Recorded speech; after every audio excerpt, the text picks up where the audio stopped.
여러분 한 주간 평안하셨습니까? 네. 치유와 회복의 강의를 맡은 성결대학교 전요섭 교수입니다. 오늘은 8번째 시간으로서 자녀 문제의 치유와 회복 이런 주제를 다뤄볼까 생각합니다. 현대 가정엔 참 문제가 많은 것 같아요. 미국 조사에 의하니까 이 정신분열증에 걸린 그 가족을 50가정을 대상으로 연구를 해보았습니다. 그랬더니 40%, 약 20가정에서 결손 가정에서 자란 자녀가 정신분열증에 노출이 되었다. 이런 분석을 내놓았습니다. 이 결손 가정이라는 게 뭔가 하면 부모가 조기에 사망했거나 부모가 조기에 이혼했거나 또는 조기에 별거하는 이런 가정을 일컬어 결손 가정 이렇게 표현하고 있습니다. 부모가 조기에 죽은 것이야 뭐 어쩔 수 없는 거죠. 인간 목숨은 하나님께 달려 있으니까 누구 한 사람 또는 둘 데려가면 그 자녀들은 참 좋지 못한 환경에서 클 가능성이 많지요. 그런데 이제 조기 이혼이라든지 조기 별거라든지 이것은 우리가 막을 수 있었던 것인데 그렇게 못했던 거죠. 부부가 이렇게 쉽게 별거하고 이혼함으로써 그 자녀가 심각한 문제가 생긴다는 거예요. 우리 정신질환에 암이라고 말할 수 있는 정신분열증에 이렇게 노출이 되었다는 보고를 제가 읽어보았습니다. 그 다음에 이제 25가정은 정신질환에 걸린 부모 밑에서 성장하는 자녀가 정신질환에 노출이 되는 거예요. 그러니까 부모가 이를테면 우울증에 노출이 되면 그 자녀들은 우울증에 걸릴 가능성은 훨씬 높습니다. 부모가 자꾸 불안해하면 그 자녀들은 불안해할 가능성이 매우 높습니다. 그러니까 어려운 일이 생겨도 믿음으로 기도로 부모가 담대하게 자 우리가 이런 일이 있는데 우리 하나님 앞에 기도하자 이런 모습을 자녀들이 볼 때는 어려울 때는 기도하는 거구나 이걸 보고 클 가능성은 대단히 높은 거죠. 그러니까 정신분열증에 걸린 부모 밑에서 자란 자녀들이 정신분열증에 많이 노출이 돼 있다 이런 말씀이 되겠습니다. 오직 5가정만이 정상적인 가정인데도 불구하고 정신분열증에 노출이 된 것입니다. 자, 우리가 이런 문제를 볼 적에 부모의 역할이라고 하는 것은 대단히 중요하다는 것을 깨달을 수 있습니다. 그리고 자녀를 잘 키운다는 건 참 중요한 일이지만 쉬운 일이 아니에요. 자, 어떻게 하면 자녀를 좀 잘 키울 수 있겠는가? 되게 우리가 이제 결혼하면 부부 관계를 하게 되고 자녀를 낳게 되고 자연스럽게 부모가 됩니다. 자, 그런데 부모의 역할, 부모의 노릇이라고 하는 것은 어디서 배워보고 우리가 아버지 역할하고 어디서 배워서 어머니 역할하는 게 아니에요. 내 부모의, 내 아버지의, 내 어머니의 모습을 그대로 보고 답습. 나도 그런 아버지, 그런 어머니가 되는 거예요. 이게 중요한 거예요.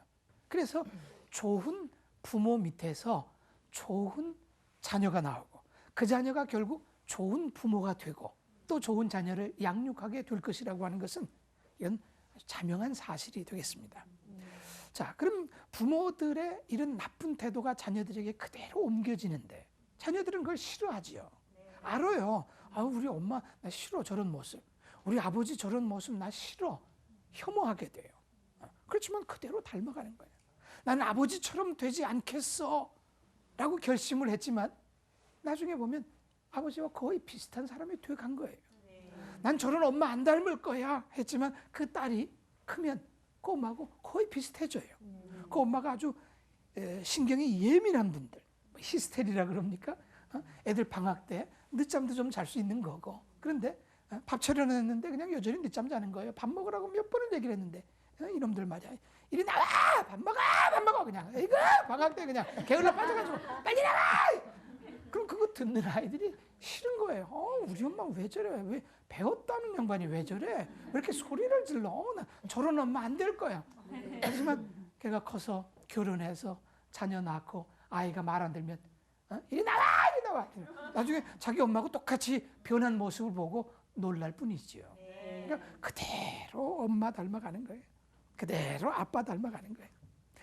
이 신문에 제가 스크랩을 해두었는데 동아일보 2008년 5월 8일자 대학생들 1324명을 대상으로 설문조사를 해봤어요. 부모님과 닮은 배우자와 결혼하고 싶다. 몇 프로인가 봤더니 27.3%. 아주 넓게 잡아서 그저 30%라고 보자 이겁니다. 그러니까 10명이면 3명만 부모님 닮은 사람과 결혼하고 싶다는 거예요. 나 엄마 닮은 여자, 아빠 닮은 남자하고 결혼하고 싶어. 이런 생각이죠. 자, 그럼 70%는 뭐냐? 엄마 닮은 여자 싫어. 아버지 닮은 남편 나 싫어. 이런 얘기예요. 실제로 여자 대학생들을 조사를 했더니 너희 아버지 같은 남자가 나타나면 당장에 결혼하겠다. 한번 손 들어봐라. 했더니 10%랍니다. 그럼 나머지는 뭐냐? 엄마나 아빠 같은 남편하고 살지 나는 저런 남편하고 못 살아. 싫어하는 거예요. 자, 이거 우리가 뭘 보여줬나 한번 반성해 봐야 되는 이런 상황이라고 생각됩니다. 이 청소년들에게 아버지 닮은 사람이 되고 싶으냐 물어봤더니 33%가 그렇다고 했어요. 거의 비슷한 통계예요. 사실 남자 아이들은 동일시 대상이라 그러는데 자기가 남자인 것 깨닫게 되면 성 정체성을 형성하게 됩니다. 내가 어떤 남자가 돼야 되지? 아빠가 남자네? 아빠 같은 사람 돼야 되겠네? 그런데 아빠가 훌륭한 모습을 보여주지 못하고 좋은 영향을 미치지 못했을 때 그 아이는 어떻게 되는 겁니까? 이제 문제가 여기서 생기는 거예요. 그 아빠가 싫고 엄마가 싫은데 무슨 자녀 교육이며 무슨 훌륭한 교육을 받고 크겠습니까? 그래서 공부만 잘하는 거지. 뭐 공부 잘할 수도 없을 거예요 아마. 근데 이런 아이들이 공부 잘해서 어떤 위치에 올라가게 되면 문제가 또 거기서 생기는 거예요. 그러니까 우리가 이 사회적인 문제를 이야기할 때 그 사람의 지금 무슨 뭐 성격, 지금 그 사람의 뭐 인격 이런 것이 아니라 더 이전에 어린 시절에 어떤 부모 밑에서 어떤 교육을 받았는가 이것이 대단히 중요한 문제예요. 그래서 제가 가정 문제를 한번 좀 분석을 해봤더니 가정 문제가 뭘까? 첫째로는 이 부부 싸움. 가정 문제는 이 부부 싸움이 제일 심각한 문제입니다. 이게 부부 싸움에서 자녀 교육 다 망치게 돼 있는 거예요. 이 부부가 싸우는 모습을 통해서 자녀들에게 부부의 좋지 못한 또 불행한 모습을 그대로 보여줍니다. 여러분 부부 싸움할 때 절대로 자녀를 관중으로 해서 싸우면 안 됩니다. 이건 큰일 날 일입니다. 자녀를 끌어들여서도 안 돼요. 또 자녀를 인질로 삼아서도 안 됩니다. 그 어떤 경우에는 보면 자녀를 통해서 의사소통하는 경우들이 많이 있어요. 뭐 부부가 이제 서로 기분 나쁘고 직접 대화하기 싫다는 거예요. 그러니까 이제 엄마가 딸이 미숙인가 봐. 야 미숙아 아빠 밥 먹으라 그래. 아빠 엄마가 밥 먹으래. 아빠 밥 안 먹는다 그래. 엄마 아빠가 밥 안 먹는데 상 치워버린다 그래. 아빠 엄마가 상 치운데 상 치우려면 치우라 그래. 이렇게 싸우는 거예요. 이게 무슨 짓입니까 이게. 그러니까 이렇게 자녀를 관중으로 하거나 자녀를 중재자로 하거나 자녀를 인질로 삼는 이런 가정에서는 이 자녀에게 가르치는 거예요. 우리 불행한 엄마 아빠다. 우리 불행한 부부다. 우리 불행한 가정이다. 너 커서 이런 가정 만들어라. 말은 그렇게 안 했지만 그걸 가르치는 거다 이 말이에요. 이런 것은 절대로 해서는 안 되는 것이죠. 그리고 상대 배우자에게 어떤 단점을 들추어서 자녀들에게 동의를 구해서도 안 됩니다. 가령 예를 들면 엄마가 좀 늦게 들어오는 거예요. 지금 뭐 12시간 넘었어요. 야 미숙아 이러지 마봐. 지금 몇 시냐? 이 시간에 그래 엄마가 지금 아직도 안 들어왔는데 그래 이 가정주부가 할 일이냐? 넌 어떻게 생각하냐? 너 엄마 잘했다고 보냐 못했다고 보냐? 답변해봐 좀. 이렇게 해서는 안 돼요. 또 거꾸로 아버지가 좀 술 드시고 좀 뭐 옷에 지저분한 거 묻히고 좀 들어왔던 모양이에요. 아들에게 영철이 너 이러지 마. 네 아빠 모습 좀 봐봐. 똑바로 봐. 훌륭한 모습이냐? 너 술 먹을 거야 안 먹을 거야? 뭐 교육시키는 것 같지만 이건 교육이 아니에요. 교육이 아니에요. 너 지금부터 아버지 무시하고 살아? 아버지 존중하지 말고 살아? 이걸 말하고 있는 거예요. 그러니 이런 가정에서 큰 아이들이 어떻게 될 것이냐. 이 가족 치료라고 하는 학문에서 이 정신분열증의 원인에 대해서 여러 가지로 연구를 하고 있습니다. 근데 부부 싸움을 보고 자란 이 자녀들이 이 극도의 부부 싸움을 하는 부모 밑에서 자랄 때에 정신분열증에 노출된다는 이런 사실을 밝혔어요. 또 누구 편인, 엄마 편 들어야 되나 아빠 편 들어야 되나 마음이 갈등이 생길 때 정신분열증이 생길 수 있는 가능성이 높다는 거예요. 그런데 부부가 이렇게 심각하게 둘이 싸울 때에 자신이 아프면 또 아픈 짓을 하면 휴전 상태가 되는 거예요. 부모가 안 싸우고. 그러니까 자꾸 애가 아파져요.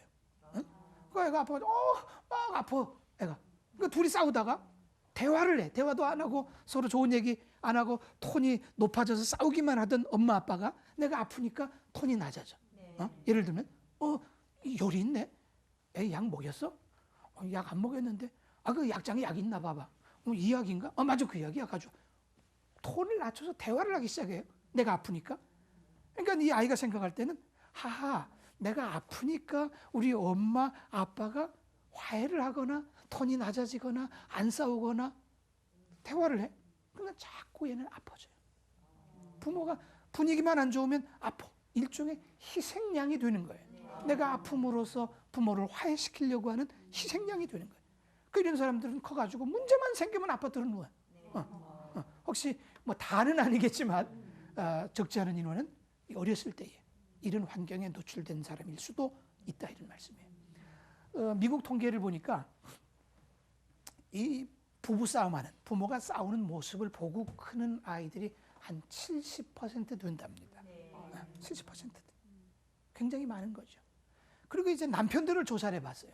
이 가정에서 아내를 폭행하는 이런 남편들의 어린 시절을 조사해 보니까 어린 시절에 부부 폭행하는 이런 모습을 본 사람이 70%였더라. 그러니까 거의 대부분이 부부 갈등, 폭행하거나 소리 지르거나 부부간에 이렇게 싸우는, 엄마 아빠 싸우는 모습을 보고 큰 아이들은 성장해서 그대로 부부 갈등이 생기면 이렇게 한다 하는 것을 볼 수가 있습니다.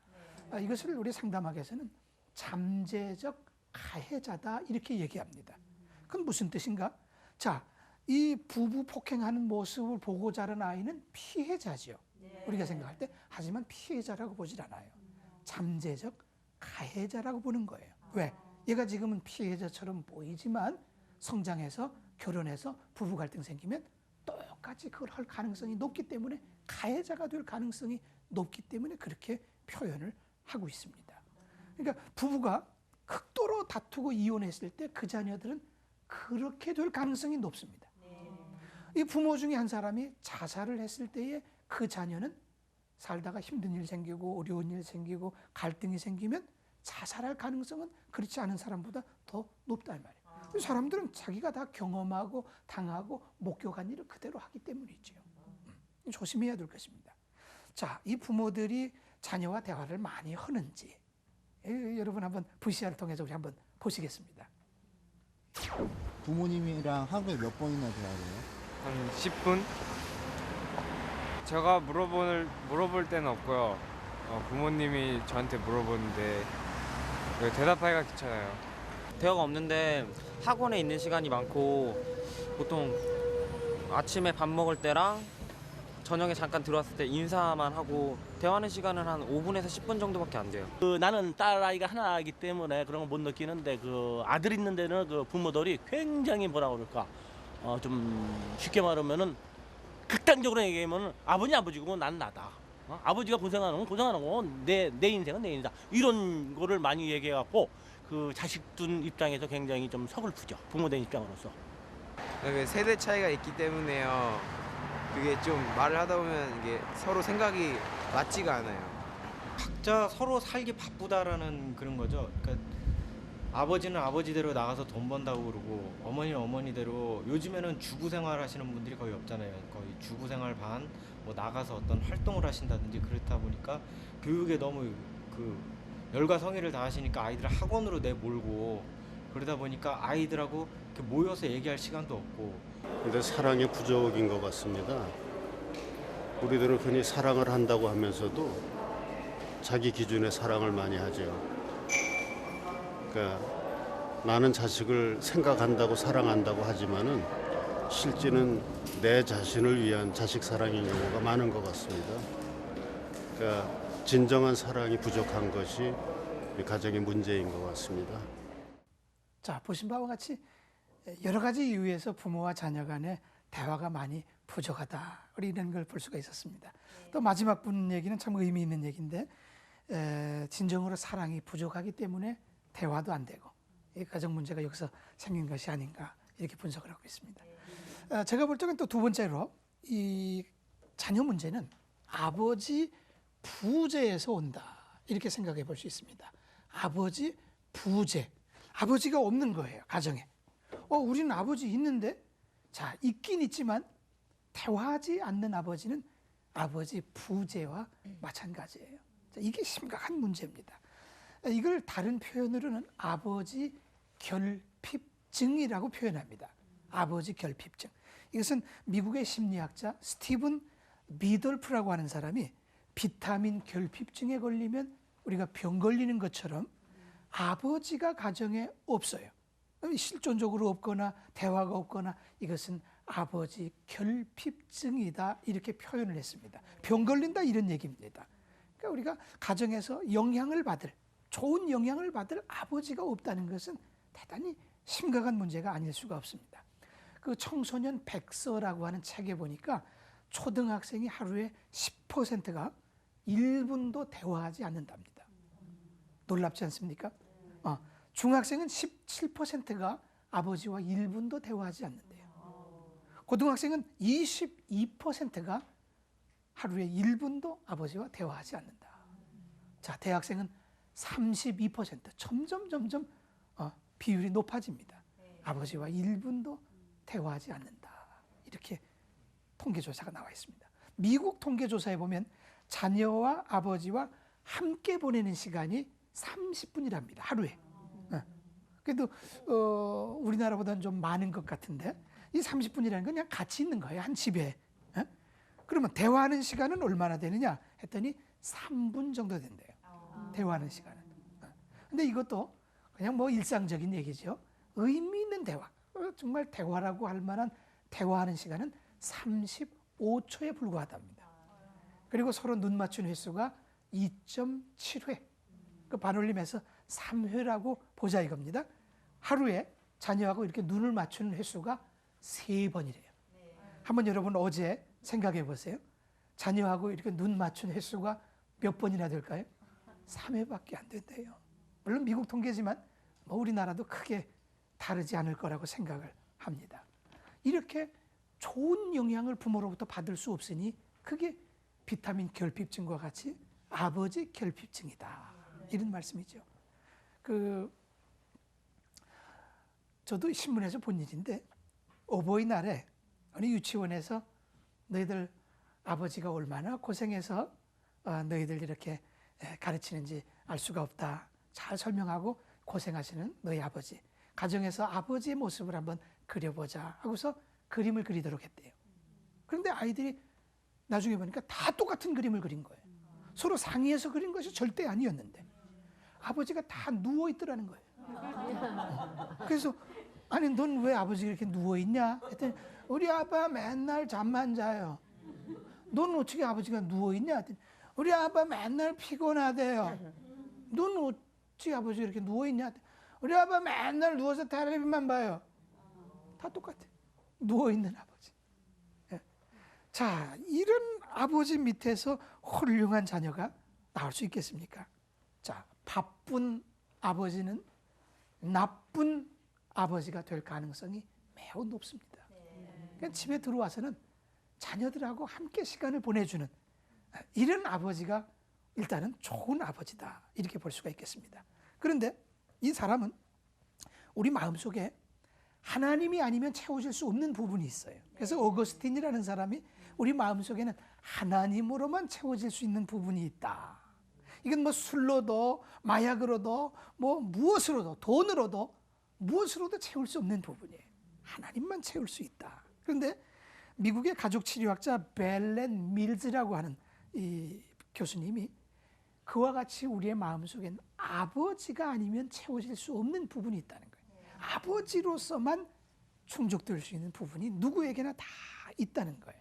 그러니까 만약에 아버지가 이것을 보충시켜주지 않는다면 그 사람은 매우 허전할 것인데 이것을 이제 도박으로 또 마약으로 또는 술로 또 그 엉뚱한 것으로 충족시키려고 노력할 것이다. 이렇게 분석을 했습니다. 그러니까 아버지 결핍증은 자녀를 잘 못 키우는, 자녀를 잘 못 되게 하는 이 주범이에요. 그럼 그 잘못된 자녀는 또 커서 그런 자녀를 또 키우게 될 것이에요. 이런 악순환이 계속이 된다 이런 말씀이죠. 저도 이 신문에서 봤습니다만은 중앙일보사에서 2004년 4월에 조사를 했는데 부모와 대화를 많이 나누는 학생은 학업 성취도가 높다고 밝혔습니다. 즉 공부를 잘한다는 얘기입니다. 또 교육과정평가원에서 그 수능을 출제하는 기관인데 한번 조사를 해봤어요. 그랬더니 부모님과 대화를 많이 나누는 이런 가정에서 성장한 아이들이 평균 20점에서 40.9점의 성적 차이를 보였다. 이렇게 밝히고 있습니다. 또 다른 보도에 의하면 아버지와 대화를 많이 나누면 자녀가 행복감을 느끼게 된다. 그랬는데 이건 영국의 청소년 1200명을 대상으로 실시를 해봤어요. 아버지와 대화를 많이 나누는 그런 비율이 높은 가정에서는 자녀들의 행복 척도가 87%인데 이게 굉장히 행복감을 느낀다는 거예요. 대화가 없으면 행복감을 느끼질 않겠죠. 그런데 대화도 서로 존중해주고 인정해주고 들어주고 이게 대화지. 아, 저 교수님 말이 맞아. 대화가 중요하지. 그래서 공부하는 애 불러가지고 야 대화하자. 아, 빨리 대화하자. 이러고서는 그냥 야단쳐서 울려서 제 방에 들여보내는 이런 대화는 소용이 없어요. 그래서 그런 집에